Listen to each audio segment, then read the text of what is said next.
Welcome back to TV Cogeco News, and I have with us in studio CEO of Muskoka Algonquin Healthcare, Natalie Bubela. Thank you for coming in.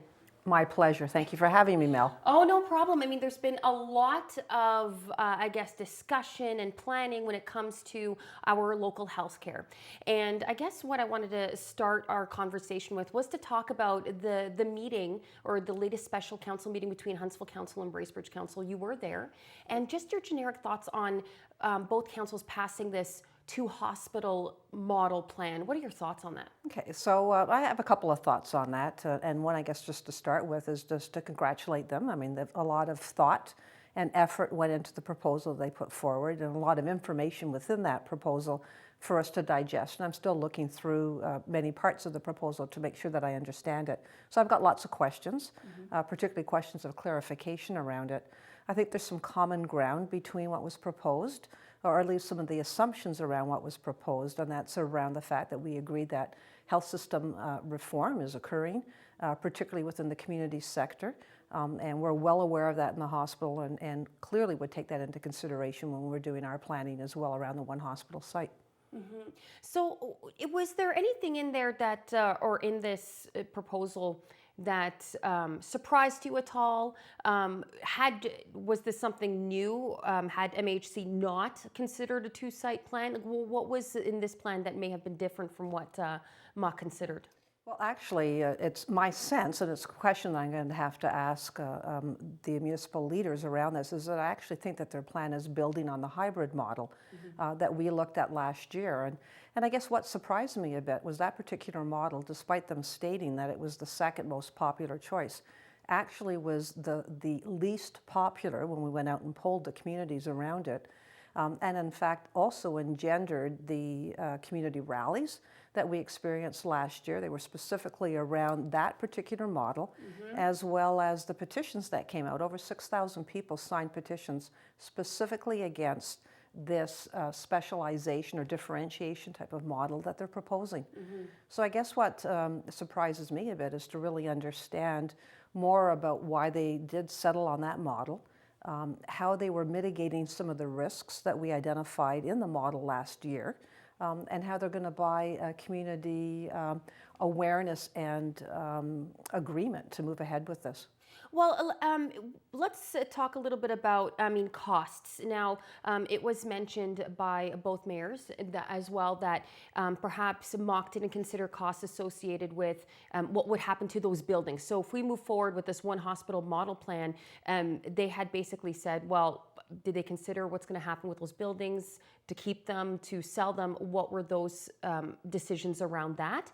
And basically, they had said that it's the cheaper option to just kind of build on what's existing. So what do you say to that in response? A couple of comments. One is that I think that numerous people in the community have gotten ahead of themselves when it comes to some of the questions they've been raising.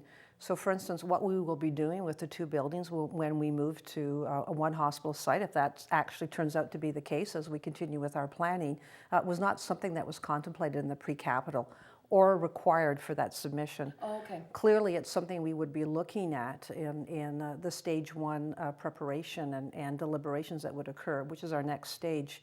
Having said that, one of the reasons for why we were moving towards a one hospital site as opposed to maintaining two sites was around the sustainability and the ability to be able to continue to operate given our health funding reform that's in place. So it doesn't really make sense in some ways to continue to, if we went to the one hospital model, to continue to maintain two other sites. Okay. It just wouldn't be financially viable. So I think the short answer to that question a little bit is it wasn't under consideration at this point, but it is something that we want to look at and may potentially not be run by the hospital. It might be, as they've described, a campus of care approach that could actually cite other disciplines or other care providers might actually take over the buildings.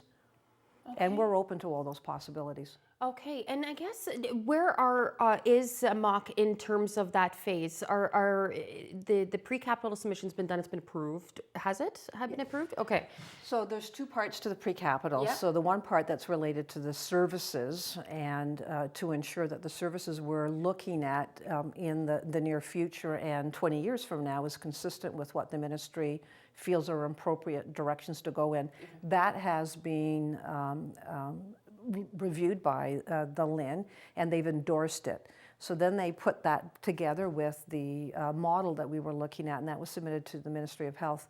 Actually, a week and a half to 2 weeks ago, we received written acknowledgement from the Ministry of Health, the Capital Branch, indicating that they had some questions, and we've actually posted that on our website for anybody in the public to have a look at it, have indicated that once we've addressed those 9 questions that they've come forward with, that we would then move on to the next stage.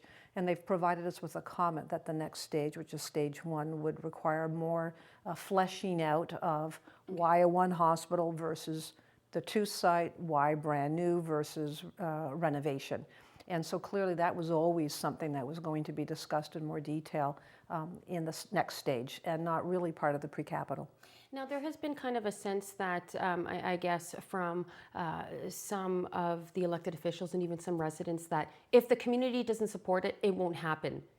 Does that make sense at all? Like, does that, to some is that the extent case? it does, in that the local share portion, which is 10% of the capital cost of building, needs to be borne by the local community. Okay. And so clearly, if the local community walks with their feet and say, we don't want to support this, then we will not be able to put a case forward to the Ministry of Health that would demonstrate that we're able to raise that 10% of the capital costs. Okay.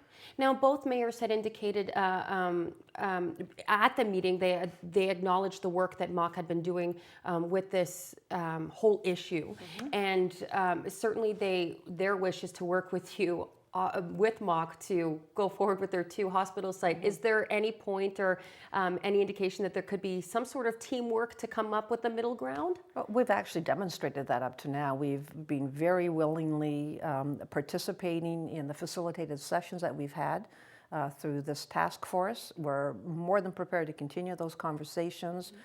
It was a surprise to us to hear what was presented on Monday night. Our original expectations were that we would be seeing that presentation actually in the task force meetings. Okay. But it was explained to us that it was necessary to do the approach that the municipal leaders took. So looking forward for them bringing that back next, I think next week, we're looking to have the meeting. And yes, we're committed to moving together and moving forward together. Perfect. Well, thank you so much for taking the time. It's a pleasure to have you, and hope to have you back as we continue on with these conversations. Love to do that. Thanks. Perfect. Thank you. We'll be right back.